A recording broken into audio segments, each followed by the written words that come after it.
Dears, നമ്മളപ്പം ഇന്ന് easy ആയിട്ടൊരു caramel പുഡിങ്ങാണ് ഉണ്ടാക്കാൻ പോകുന്നത്. പെട്ടെന്നൊരു കാരമൽ പുഡിങ്ങൊക്കെ കഴിക്കണം എന്ന് നമുക്ക് തോന്നിക്കഴിഞ്ഞാൽ ഉണ്ടാക്കാൻ പറ്റിയൊരു റെസിപ്പിയാണ്.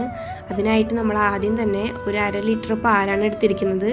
അതിലേക്ക് ഓരോരുത്തരുടെയും ആവശ്യാനുസരണം ഷുഗർ ആഡ് ചെയ്ത് കൊടുക്കാം. ഞാനിവിടെ 2 ടീസ്പൂൺ ഷുഗറാണ് ഇട്ട് കൊടുക്കുന്നത്. അതിനുശേഷം അതൊന്ന് തിളച്ച് വരുമ്പോഴേക്കും നമ്മുടെ ഏത് പാത്രത്തിലാണോ നമ്മൾ പുഡിങ് സെറ്റാവാൻ വെക്കുന്നത് അതിൽ കുറച്ച് കാരമലൈസ് ചെയ്ത ഷുഗറൊക്കെ ഒന്ന് സ്പ്രെഡ് ചെയ്ത് കൊടുക്കുക. അതിന് ശേഷം ഈ കാരമൽ പുഡിങ് മിക്സ് നമ്മൾ പാലിൽ ഇട്ട് കൊടുക്കുക. കട്ട കൂടാതെ നന്നായി ഇളക്കി കൊടുക്കാൻ ശ്രദ്ധിക്കണേ. അതിനുശേഷം ഈ മിക്സ് നമ്മൾ സെറ്റ് ചെയ്യാൻ ഏത് പാത്രത്തിലാണോ ഉദ്ദേശിക്കണേ അതിലേക്ക് ഒഴിച്ച് കൊടുത്ത് അതിൽ കുറച്ച് ഞാനിവിടെ ആൽമണ്ട് കുറച്ച് ഇട്ട് കൊടുക്കേണ്ടത്. അത് ഓപ്ഷണലാണ്, അത് വേണമെങ്കിൽ ഇട്ട് കൊടുത്താൽ മതി. അതിനുശേഷം ഒരു 2 മണിക്കൂർ അതിനെ റെസ്റ്റ് ചെയ്യാൻ വയ്ക്കുക.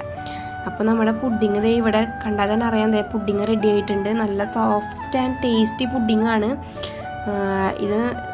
നമ്മൾ ടച്ച് ചെയ്ത് കൊടുക്കുമ്പോൾ തന്നെ നമുക്ക് മനസ്സിലാവുണ്ടാവും അത്ര സോഫ്റ്റ് ആണെന്നുള്ളത്. ഇവിടെ നമ്മൾക്ക് എല്ലാവർക്കും നന്നായിട്ട് ഇഷ്ടപ്പെട്ടു. പെട്ടെന്നൊക്കെ ഒരു പുഡിങ് കഴിക്കാൻ തോന്നിക്കഴിഞ്ഞാൽ ട്രൈ ചെയ്യാൻ പറ്റിയ മസ്റ്റ് ട്രൈ ഐറ്റം തന്നെയാണിത്. അതുപോലെ തന്നെ കുട്ടികളുള്ള വീട്ടിലാണെങ്കിൽ പെട്ടെന്ന് ചിലവാവുന്ന ഒരു ഐറ്റമാണ്.